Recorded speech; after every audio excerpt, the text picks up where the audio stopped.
My passion in beauty and wellness has brought me here. Hi, I'm Hazel Apari from Bukawe, Bulacan.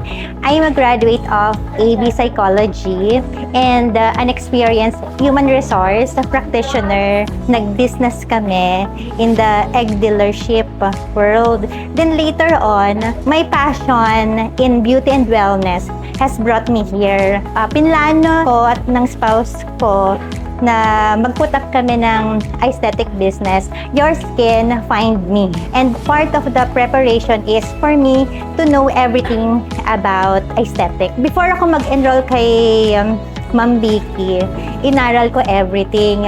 Nandun lahat ng mga machines na prefer ko na i-avail, mga subtopics. So, marami akong tinanong sa kanya. Nasagot niya lahat. Because of that, nag-decide ako na mag-enroll. My best experience here, mga physician mismo ang nagturo sa amin, an expert, and napaka-generous na mga classmates ko na mag-share ng insights nila on how to set up a business. Sa mga gusto pong matuto ng aesthetic, hindi po kayo magsisisi if pipiliin niyo po si Your Skin.